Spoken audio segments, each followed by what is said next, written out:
Alright, so here's a little update.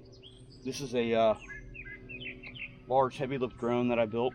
This is a Tero X8 or a T1000. It's 1,050 millimeters motor center to center. With the props, the wingspan on this thing is about 54 inches. Takeoff weight when I get it done with the batteries and everything should be around I don't know, 9 kilograms, so about 18 pounds. Maximum thrust on these motors is around 50 pounds, 49.75 pounds. So I should be able to lift about 20 pounds with this thing easily and still have a bit of extra conservatively. I'm running the Hex Cube Orange, which has ADSB on board, which is a transponder. The transponder actually picks up the radio frequency from aircraft transponders and then relays it to the ground station. I can also put it on ADSB avoid, so it will avoid aircraft collisions. It's still experimental at this point, but that's something in the future that will come in handy. Right now, I've cobbled it together as far as batteries go. The wiring's going to get done a little bit nicer. So far, it's not too bad. I've had some issues with one of the motors, and I fixed that, I think. This is going to be its maiden voyage really soon.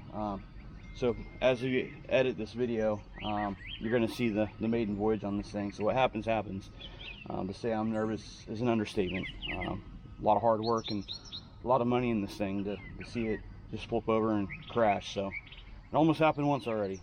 Anyways, so I'm using the Tero 4114 motors. It's running on right now 6S, dual battery 6S system, running at around 25 volts.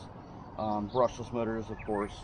ESCs are in the arms. I built and 3D printed some air catchers, and that helps direct air down the tubes of the arms to cool the ESCs. Like I said, I got the Cube Orange. I'm running a standard Pixhawk GPS for now. I do have an FPV camera on it. I don't have the system completely done yet. I've already tested it. It does work. I'm waiting on a lot of parts. Amazon delayed and screwed me on some parts on Sunday. So I'll get the rest of the parts tomorrow, but I think I'm going to fire it up and get a little lift out of it here in just a minute. So let me fix this one arm, and we'll get back. It's going to be the maiden voyage. I've got Navlink set up, getting telemetry. I got to let it get armed, and once it's armed, ready to go, then I'm going to try to lift it off and hope the guy doesn't crash.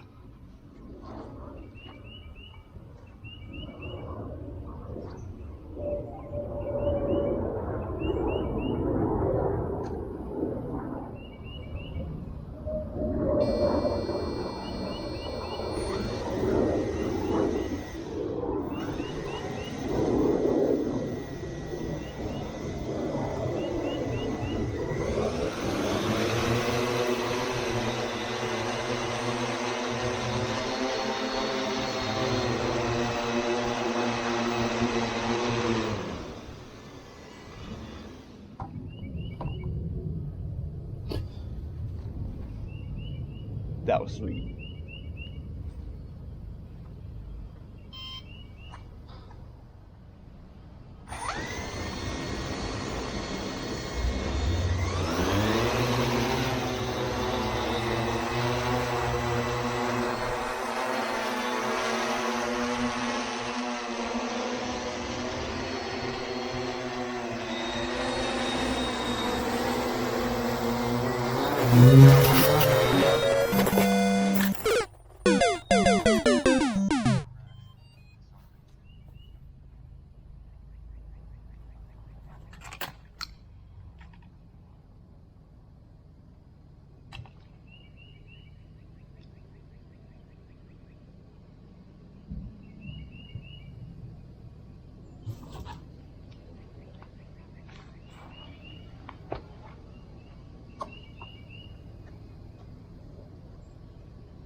had a little bit of problem. It was drifting on me due to ground effect, and in my haste to fly this thing, I had the orientation off. I should have been looking at the back of it. That way left and right was easy to do, and it started drifting towards the truck. So I bumped it back. It went a little too far and actually hit the tripod. Once it did that, it broke a couple of the props. Now it still stayed stable, but I had shifted the input to reverse it, and it was pulling away as I was downstick to land, and the ground effect caught it, and it landed, tipped about 45-degree angle on the left rear leg, or the left leg, and at that point it tipped over and buried the props. So luckily, the only thing I really lost, I broke one of the telemetry antennas, which are a big deal, and the mast for the GPS is broken, and I lost 3 props. The frame's fine, everything else is fine, so I'll get it fixed. I know what to do next time. Next time I need to get it up higher, because the ground effect on these big ones are huge. And what happens is the rotor wash hits the ground, comes back up, and the ground effect causes it to drift like this. So you get it up high enough to where that rotor wash doesn't hit the ground, and that doesn't affect your ground effect as much. So I'll get that done, and next time I'll have it facing away from me. I'll be behind the copter. So we'll get some more video in a couple days when I get these props coming in.